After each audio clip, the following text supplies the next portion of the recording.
Stepstone presenting RERA and DTCP approved on-road beach resort plots. Just 2 minutes drive from Kovalam. Premium beach resort plots 22 lakhs onwards. For free site visit, call 8682089820. அப்போ உள்துறை அமைச்சர் மு.க. ஸ்டாலின் அவர்கள் ஒரு திறமை வாய்ந்த ஒரு ஆளுமை மிக்க தலைவராக இருந்திருந்தா அவருக்கு பயப்படாம ஒரு காவல்துறை அவர் கீழே இருக்கக்கூடிய துறை இப்படி செயல்படுமா? 24 மரணங்கள் நிகழுமா? இதுக்கெல்லாம் முதலமைச்சர் என்ன பதில் சொல்ல போறாரு? எவ்வளவு பணம் கொடுத்தாரா, வேற என்ன செஞ்சாரு, என்ன பேசினாரு அப்படின்னு யாருக்குமே தெரியாது. ஏன்னா அந்த குடும்பத்துல ஒரு மகனா போய் அவரை நின்றுருக்காரு. இதுவே இந்த ஆட்சியாளர்களா இருக்கட்டும், 10 லட்ச ரூபா கொடுத்தா ஒரு ஃபுல்லா போஸ்ட் அடிச்சு விட்டிருப்பாங்க. 10 லட்ச ரூபா கொடுத்தேன்னு சொல்லி போன்ல ஆர்டர் சொன்னா சரியாயிடுமா? அப்புறம் என்ன ஓரணிகள் தமிழ்நாடுன்னு வீடு வீடா போயிட்டு உறுப்பினர் சேர்க்கை நடத்திட்டு இருக்கீங்க, அதுக்கு மட்டும் போக முடியுதா உங்களால? முதல்ல ஓரணியில் கொண்டு வர்றதுக்கு அவங்க தமிழ்நாட்டில் என்ன அவ்வளவு பெரிய கட்சியா? தமிழ்நாட்டை பொறுத்த வரைக்கும் பாஜகவுக்கு தனித்துவமான என்ன செல்வாக்கு இருக்கு? தமிழ்நாட்டில் அவங்க என்ன ஆட்சியை பிடிக்கக்கூடிய இடத்துல இருக்கிறாங்களா? எவ்வளவு சதவீதம் வாக்கு வங்கி அவங்களுக்கு? பாஜகவுக்கு 2 விஷயம் தாங்க. ஒன்று, தேர்தலுக்காக ஒரு கண் துடைப்பு கூட்டணி வேணும். இந்த வாக்குகளை கொண்டு கல்டிவேட் செய்வதற்கும் கால் ஊன்றுவதற்காக ஒரு கூட்டணி வேணும். அந்த கூட்டணியாக அதிமுகவை பயன்படுத்தி கொண்டிருக்கிறது. 2026 தேர்தல் அப்படிங்கிறது தாவேகாவிற்கும் திமுகவிற்குமான போட்டியாக மட்டும்தான் அமைய போகிறது.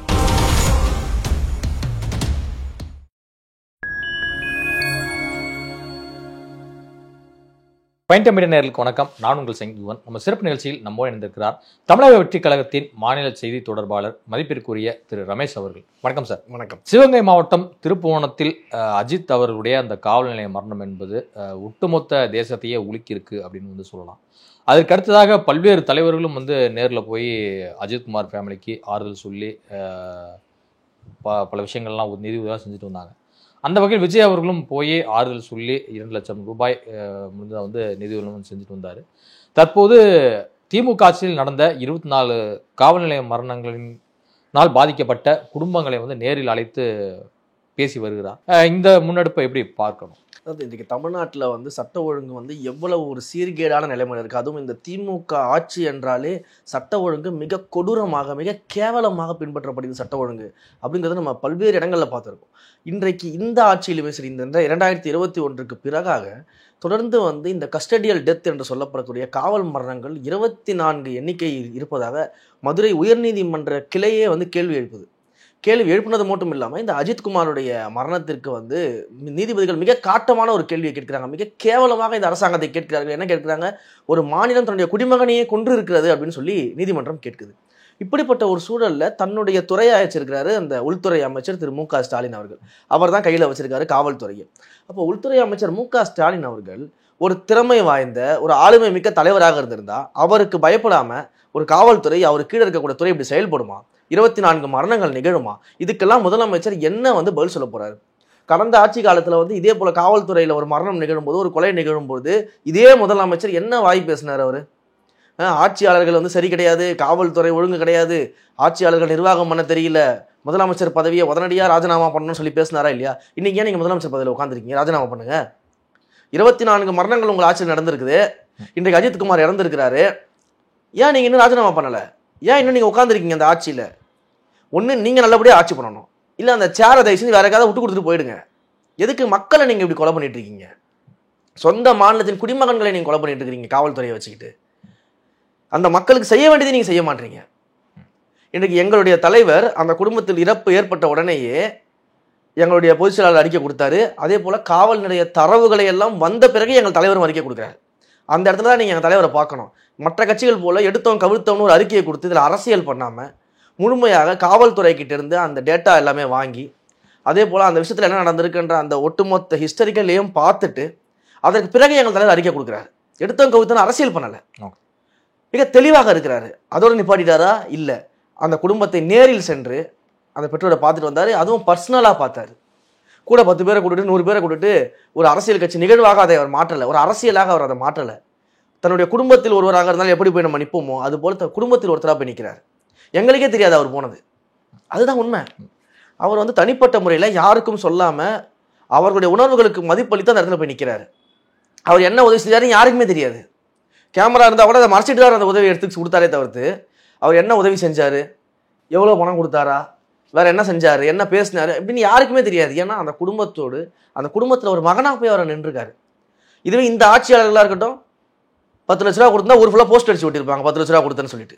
ஒரு வேலையை அரசு வேலையை 80 கிலோமீட்டருக்கு தள்ளி கொடுத்துருக்காங்க அந்த சகோதரருக்கு, அவருடைய இறந்தவருடைய சகோதரருக்கு. இன்னைக்கு அவர் வந்து கண்ணீர் வடிக்கிறார். 80 கிலோமீட்டருக்கு தாண்டி எனக்கு வேலை கொடுக்குறாங்க, நடு காட்டுல தண்ணி இல்லாத இடத்துல ஒரு நிலத்தை கொடுக்குறாங்க, இதை வச்சு நாங்கள் என்ன பண்றதுன்னு கேட்குறாரு. அப்போ உங்களுடைய துறையில நடந்திருக்கக்கூடிய அந்த அவலத்திற்கே உங்களால ஒரு தீர்வை ஒழுங்கா தேட முடியல, நீங்க எப்படி தமிழ்நாட்டை காப்பாற்றுவீங்க? எங்கள் தலைவர் போய் நிற்கிறாருங்க, நீங்க முதலமைச்சர், அந்த குடும்பமும் சேர்ந்து உங்களுக்கு ஓட்டு போட்டிருப்பாங்க, அவங்களும் சேர்ந்து அவங்களை தேர்ந்தெடுத்திருக்கிறாங்க. அப்ப நீங்க அந்த குடும்பத்தை ஓடி போய் பார்த்துருக்க வேண்டாமா?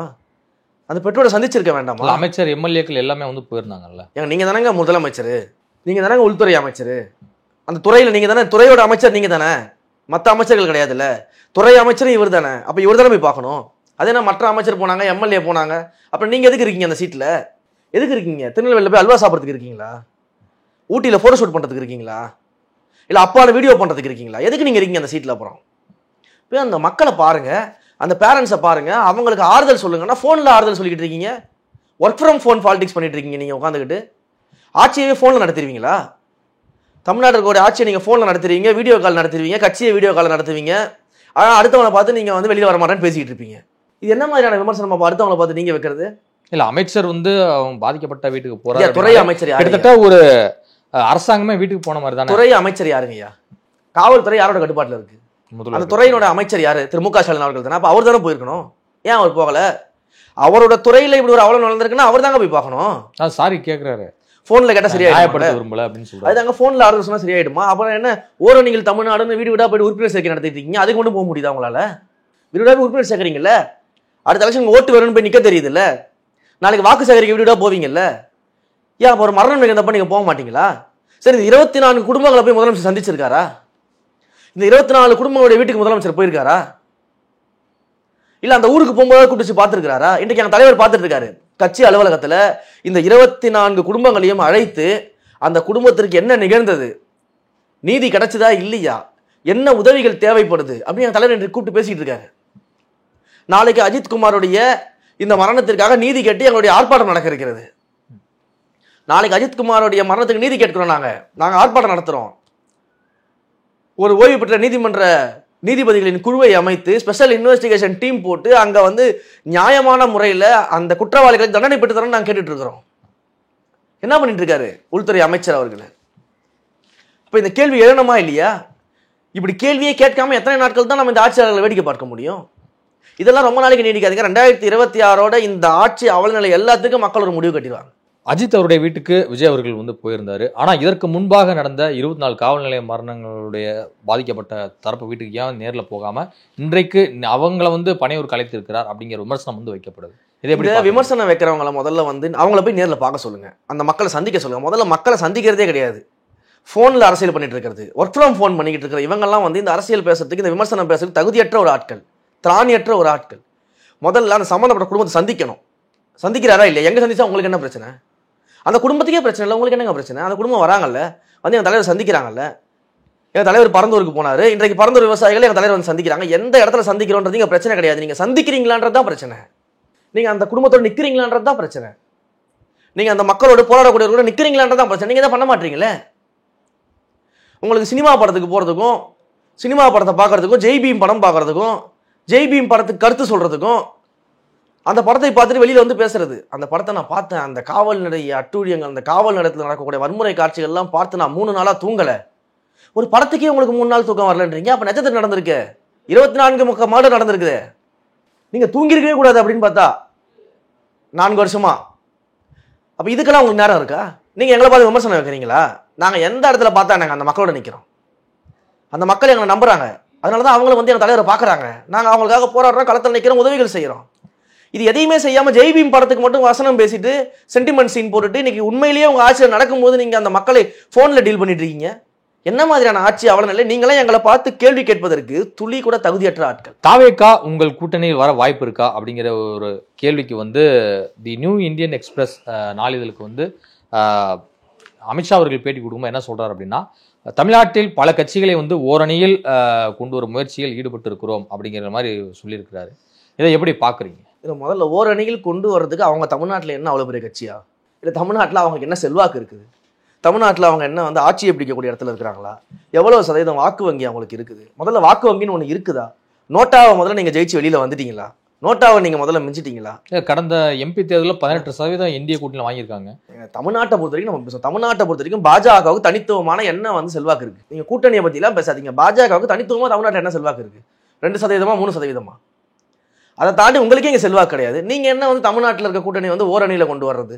நீங்கள் என்ன அழைப்பு விடுக்கிறது? முதல்ல தேசத்துடைய பாதுகாப்பை நீங்கள் கவனிங்க. தேசத்துடைய பாதுகாப்புக்கு தேவையான நடவடிக்கைகளை ஒரு அமைச்சராக செய்யுங்க. அது உங்கள் கையில் இருக்குது. நீங்கள் அந்த அமைச்சராக இருக்கிறீங்க. உங்களுடைய கட்சி ஆட்சியில் இருக்குது ஒன்றியத்தில். அப்போ தேசத்திற்கு தேவையான விஷயங்களை நீங்கள் செய்யுங்க. தமிழ்நாட்டில் தான் நீங்கள் ஒன்றுமே கிடையாது. இங்கே வந்து நீங்கள் ஏன் போராடிக்கிட்டு இருக்கீங்க? பாவம், ஏன் குட்டிக்கரணம் போட்டுட்டு இருக்கீங்க? நாங்கள் மிக தெளிவாக கட்சி ஆரம்பிக்கும் பொழுது, இந்தியாவிலேயே கட்சி ஆரம்பிக்கும் பொழுது மத பிளவுவாத சக்திகளை ஒழிக்க வேண்டும், அதற்கு எதிராக நாங்கள் களமாடுறோம்னு சொல்லிட்டு வந்த கட்சி நாங்கள். தீர்மானம் இந்தியாவிலேயே எந்த கட்சியாவது ஒன்றியத்தில் இது போல மத பிளவுவாத சக்தியாக இருக்கக்கூடிய இந்த மத அரசியல் செய்யக்கூடிய சக்திகளோடு ஒரு காலமும் நேரடியாகவோ மறைமுகமாகவோ கூட்டணி வைக்க மாட்டோம்னு தீர்மானம் நிறைவேற்ற ஒரு கட்சியை நீங்கள் காட்ட முடியுமா? திமுக நிறைவேற்றுமா? தமிழ்நாட்டு பார்டரில் நாங்கள் தாங்க நிற்கிறோம், நின்று பாஜக உள்ள வராமல் தடுத்துக்கிட்டே இருக்கிறோங்க மனித சங்கிலி போட்டு அப்படின்னு திமுக பேசுகிறாங்கல்ல. ஒரே ஒரு தீர்மானம் போட சொல்லுங்க பார்ப்போம். பாஜகவோடு வாழ்நாளில் நேரடியாகவும் மறைமுகமாக கூட்டணி வைக்க மாட்டோம் நாங்கள் போட்ட மாதிரி தீர்மானம் போட சொல்லுங்க. போடுவாங்களா? போட மாட்டாங்க. ஏன்னா ஓனரில் எப்படி தீர்மானம் போடுவாங்க? தமிழ்நாட்டில் மறைமுகமாக இந்த பாஜகவினுடைய ஊதுகுழலாக திரைமறைவு கூட்டணியில் இந்த திமுக செயல்பட்டுக்கிட்டு இருக்குது. இதுக்கு பல்வேறு உதாரணங்கள் நம்ம சொல்ல முடியும். இப்போ இல்லை, ஐயா கலைஞர் அவர்கள் காலத்திலேயே குஜராத்தில் மிகப்பெரிய கலவரங்கள் நடக்கும்போது கூட்டணியை வந்து வெளியேறாமல் அந்த கூட்டணியிலே இருந்தவர்கள் இந்த திமுக. இவங்க வந்து பாஜகவை எதிர்க்கிறாங்களாம், தமிழ்நாட்டுக்குள்ளே வராமல் காப்பாற்றுறாங்களாம். இது நம்ம நம்பணுமா? இன்றைக்கு பரந்தூர் ஏர்போர்ட்டை வந்து கொண்டு வந்தது பாஜக தான், அது அவங்களுடைய திட்டம்னு சொன்ன திமுக. அதே பரந்தூருக்கு நிலத்தை வந்து கையகப்படுத்துவதற்கு இடத்தை தேர்வு செஞ்சு கொடுத்ததே அவங்க தான். இது நாங்கள் சொல்லலை, அதே ஒன்றிய அமைச்சர் தான் சொல்கிறார். அப்போ இந்த அளவுக்கு இவங்க வேலை பார்த்துக்கிட்டு இருக்கிறாங்க. தமிழ்நாட்டில் வந்து ஒரு மதச்சார்பற்ற மாநாடு நடத்துவதற்கோ ஒரு மதச்சார்பற்ற பேரணி நடத்துவதற்கோ திமுகவுடைய கூட்டணி கட்சிகளுக்கு அனுமதி தர மாட்டாங்க. போராடி தான் வாங்கணும். ஆனால் அது மதம் சார்ந்த விஷயங்களுக்கும் பாஜகவுடைய அவர்களோடு பயணிக்கக்கூடிய அந்த சித்தாந்தத்தோடு ஒத்து இருக்கக்கூடிய மதம் சார்ந்த அமைப்புகள் இருக்காங்க, அவங்க நடத்தக்கூடிய நிகழ்வுகளுக்கும் இங்கே ஈஸியாக அனுமதி கிடைக்குது. இன்றைக்கு தமிழக வெற்றி கழகம் அண்ணா பல்கலைக்கழக மாணவி விவகாரத்தில் மாணவிகளுக்கு பெண்களுக்கு துணையாக எங்கள் கழகம் நிற்கும், எங்கள் தலைவர் நிற்காரு, அண்ணனாக அரணாக நிற்கிறாருன்னு சொல்லிட்டு ஒரு கடிதம் எங்கள் தலைவர் எழுதுறாரு. அதை போய் கொடுத்தோம்னா எங்களுக்கு அனுமதி கிடையாது. எங்கள் பொதுச் செயலாளரும் எங்களையும் சேர்த்து கைது செய்து கொண்டு போய் உட்கார வைக்கிறாங்க, கைது பண்ணி. ஆனால் இன்றைக்கு வந்து பள்ளிகளில் வந்து பார்த்தீங்கன்னா இந்த பாஜக கொண்டு வரக்கூடிய மொழிக் கொள்கைகளாக இருக்கட்டும், இதற்கு வந்து கடிதத்துக்கு இதுக்கு வந்து அந்த மாணவர்களிடம் வந்து கையெழுத்து பெறுவதாக இருக்கட்டும், இதுக்கெல்லாம் இங்கே அனுமதி இருக்கு. அப்போ பாஜகவுடைய மறைமுக கூட்டாளியாக இந்த திமுக இங்கே வேலை செஞ்சுக்கிட்டு இருக்கு. பாஜகவுக்கு 2 விஷயம் தாங்க. ஒன்று, தேர்தலுக்காக ஒரு கண்துடைப்பு கூட்டணி வேணும். இந்த வாக்குகளை வந்து கொண்டு கல்குலேட் செய்வதற்கும் கால் ஊன்றுவதற்காக ஒரு கூட்டணி வேணும். அந்த கூட்டணியாக அதிமுகவை பயன்படுத்தி கொண்டிருக்கிறது. இதற்கு பின்னால் வந்து பார்த்தீங்கன்னா மறைமுகமாக தமிழ்நாட்டில் தான் நினைத்தது எல்லாம் செய்வதற்கு பவர் செக்டாராக இன்றைக்கு இருக்கக்கூடிய திமுகவினுடைய உதவி தேவை. அதனால திமுகவை தன்னுடைய கைக்குள்ள வச்சிருக்குது. இப்படி திரைமறைவு கூட்டணி, திரைக்கு முன் ஒரு கூட்டணி, திரைக்கு பின் ஒரு கூட்டணின்னு பாஜக 2 கட்சிகளையும் தன்னுடைய கைப்பாவையாக இங்கே பயன்படுத்திக்கிட்டு இருக்குது. இவங்கெல்லாம் எங்களை பார்த்து பாஜகவோட பிடிஎம்னு பேசலாமா? திரு அமித்ஷா அவர்கள் வந்து இதை போய் கொண்டு வர முடியுமா? இங்கே அவர் ஓரணியில் திரட்டுறேன்னு சொல்லிட்டு இருக்காரு. முதல்ல வந்து தேசத்துடைய பாதுகாப்பை அவரை கவனிக்க சொல்லுங்க. தமிழ்நாட்டிலாம் உங்களால் ஒன்றும் பண்ண முடியாது. தமிழ்நாட்டில் ஒரு காலமும் தாமரையும் மலராது, தாமரை கூட சேர்ந்த எதுவாக இருந்தாலும் இங்கே மலராது. அதுதான் தமிழ்நாடு மண். இல்லை, இங்கே வந்து என்டிஏ கூட்டணி ஆட்சி தான் அப்படின்னு சொல்லிட்டு திரும்பவும் ஆணித்தரமாக சொல்றாரு. இவர் வந்து ஆட்சியில் வந்து பாஜக பங்கு பெறும் அப்படிங்கிறது தாங்க சொல்றேன். இவர் ஐயா அமித்ஷா அவர்கள் வந்து இது பாஜகவுடைய கூட்டணி, என்டிஏ கூட்டணின்னு சொல்லுவார். ஐயா எடப்பாடியார் அவர்கள் வந்து இது அதிமுக கூட்டணி, அதிமுக தான் முதலமைச்சராக இருப்பாங்க, அதிமுக தான் ஆட்சியில் இருக்குன்னு சொல்லுவார். இவங்களுக்குள்ளேயே ஒரு தெளிவு கிடையாது. இப்படி தெளிவற்ற கூட்டணியை மக்கள் எப்படி ஆதரிப்பாங்க? அப்போ அந்த கூட்டணிக்குள்ளேயே ஒரு தெளிவில்லாத போது, இவர்களுக்கே ஒரு தெளிவில்லாத போது மக்கள் எப்படி வாக்களிப்பாங்க? ஏற்கனவே மக்கள் உங்களை அங்கீகரிக்க மாட்டாங்க. தமிழ்நாட்டை பொறுத்த வரைக்கும் மதவாத சக்திகளுக்கு ஒரு காலமும் இடம் கிடையாது. அதில் மக்கள் மிக தெளிவாக இருக்காங்க. வரலாறு அதைத்தான் சொல்லுகிறது. பாஜகவோடு சேர்ந்த எந்த கட்சியும் தமிழ்நாட்டில் வந்து நீடிச்சதாக சரித்திரமே கிடையாது. அப்போ இப்படி ஒரு சூழல் தான் இங்கே இருக்குது. இப்படி இருக்கும்போது இந்த கூட்டணியை ஒரு காலமும் தமிழகத்தில் எதையுமே எந்த தாக்கத்தையுமே ஏற்படுத்த போகிறது கிடையாது. அவங்க வந்து ஸ்க்ரீன் பிரசன்ஸ்லேயே கிடையாது. 2026 தேர்தலை பொறுத்த வரைக்கும் 2026 தேர்தல் அப்படிங்கிறது வந்து தாவேகாவிற்கும் திமுகவிற்குமான போட்டியாக மட்டும்தான் அமைய போகிறது. இதில் எந்த விதமான சந்தேகமும் வேண்டாம் நமக்கு. இல்லை, எடப்பாடி அவர்கள் இப்போ வந்து மக்களை காப்போம், தமிழகத்தை மீட்போம்லாம் சுற்றுப்பயணம் போயிருக்கிறாரு. ஸோ போகிற இடங்கள்லாம் ஒரு மிகப்பெரிய அளவில் கூட்டம் கூடுது அப்படிங்கிற மாதிரி பார்க்கப்படுது. அதெல்லாம் எல்லாமே பார்க்கும்போது அதிமுக ஆட்சி தான் சொல்லிட்டு அவங்க தரப்புல சொல்லிட்டு இருக்காங்க. அப்படிதாங்க சொல்லுவாங்க, வேற வழி இல்லை, அவங்க அப்படிதானே சொல்லி ஆகணும். கட்சியை விட்டு கொடுக்க முடியும், அதுக்காக அவங்க பேசலாம். ஆனால் பாஜகவினோட கூட்டணி தமிழ்நாட்டில் வென்றதாக எந்த விதமான இதுவுமே கிடையாது. இன்றைக்கி சமீப காலங்கள் தேர்தலை நீங்கள் எடுத்து பாருங்கள், பாஜகவோடு கூட்டணி சேர்ந்த அத்தனை பேருமே தன்னுடைய வாக்கு சதவீதத்தை இழந்தது தான் மிச்சம். கடந்த தேர்தல்களை காட்டிலும் பாஜகவோடு சேர்ந்த பிறகு அவங்களுடைய வாக்கு வங்கி குறைஞ்சிருக்கும். அதிமுகவே எடுத்துக்கோங்க, அதிமுகவே நீங்கள் எடுத்துக்கிட்டீங்கன்னா பாஜகவோடு கூட்டணி வைப்பதற்கு முன்னால் அவங்களுக்கு இருந்த வாக்கு சதவீதம் என்ன, பாஜகவோட கூட்டணி வைத்து திரும்பவும் வெளியில் வந்து அவர்கள் சந்திக்கும் போது அவங்களுடைய வாக்கு வங்கி என்ன, சரிஞ்சிருக்குது. அப்போ இப்படிப்பட்ட ஒரு சூழல் இருக்கும்போது இந்த கூட்டணியால் எந்த தாக்கத்தையும் ஏற்படுத்த முடியாது. மக்கள் இந்த கூட்டணியை ஏற்றுக்கொள்ள மாட்டார்கள். நாங்களும் எங்களுடைய மதவாத சக்தியான கொள்கை எதிரியான இந்த பாஜகவை மிக தீவிரமாக எதிர்த்து கொண்டிருக்கிறோம். எங்களுடைய கொள்கை எதிரியும் அரசியல் எதிரியும் வீழ்த்துவதற்காகவே இந்த 2026 தேர்தல் களம் அமைந்திருக்கிறது. திமுக பாஜக தவிர்த்து மற்ற கட்சிகளோடு தாவேகா கூட்டணி வைக்க வாய்ப்பு இருக்கா? அதுதான் தெளிவாக நாங்கள் செயற்குள்ள சொல்லிட்டோம்.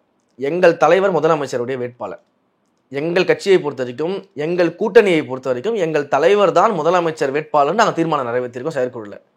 அதே போல கூட்டணி என்று அமைந்தாலுமே எங்கள் தலைமையில தான் கூட்டணி. எங்களை நோக்கி வந்தால், எங்கள் தலைமையை ஏற்றுக்கொண்டு வந்தால், எங்கள் கொள்கை கோட்பாடுகளை ஆதரித்து வந்தால் அவர்களை நாங்கள் அரவணைக்க தயாராக இருக்கோம், ஆட்சி அதிகாரத்தில் பங்கு தர தயாராக இருக்கோம்ன்றதான் எங்களுடைய ஸ்டாண்டு.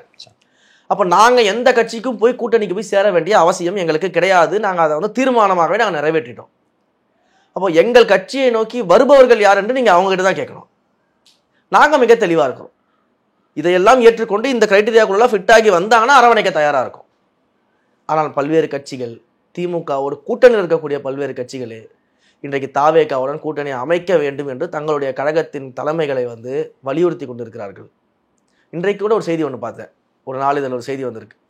காங்கிரஸில் இருக்கக்கூடிய எம்எல்ஏக்கள், மூத்த நிர்வாகிகள் எல்லாமே நம்ம கூட்டணியை மாற்றணும், ஏன் தமிழக வெற்றி கழகத்தோடு நம்ம போகக்கூடாது என்று தங்களுடைய விருப்பங்களை தெரிவித்ததாக ஒரு செய்தி வந்திருக்குது. இப்படி பல கூட்டங்களில், பல கட்சிகளின் கூட்டங்களில் இந்த குரல்கள் எழுந்த வண்ணம் தான் இருக்கிறது. இதே பரந்தூருக்கு கம்யூனிஸ்ட் கட்சிகளுடைய தலைவர்கள் எதிர்ப்பு தெரிவிச்சுட்டு இருக்கிறாங்க. நாங்கள் மட்டும் இல்லை, திமுகவோட கூட்டணியில் இருக்கக்கூடிய கம்யூனிஸ்ட் கட்சிகளே எதிர்ப்பு தெரிவிக்கிறாங்க. இப்படிப்பட்ட ஒரு சூழல் ஒரு கூட்டணி இருக்குது. அவர்கள் சரியான நேரத்திற்காக எல்லாருமே காத்துக்கிட்டு இருக்கிறாங்க. தேர்தல் நெருங்கும் போது நீங்க பாப்பீங்க இந்த கூட்டணி கணக்கெல்லாம் எப்படி மைனஸ் ஆகுது, எப்படி உடைய போகுதுன்றதை நீங்க பார்க்க போறீங்க. அஜித்குமாருக்கு நீதி கேட்டு போராட்டம் நடத்த இருந்தீங்க சென்னை ராஜரத்னம் ஸ்டேடியம் பக்கத்தில். அதற்கு ஃபர்ஸ்ட் அனுமதி கிடைக்கல, தற்போது அனுமதி கிடைத்திருப்பதாக ஒரு தகவல். இது சென்னை புறநகர் மாவட்டத்தின் சார்பில் நடத்த போறதாகவும் ஒரு தகவல் வெளியாகிட்டு இருக்கு. ஆமா, ஸோ அப்படி பார்க்கும்போது இந்த போராட்டத்தில் விஜய் அவர்கள் பங்கேற்பாரா?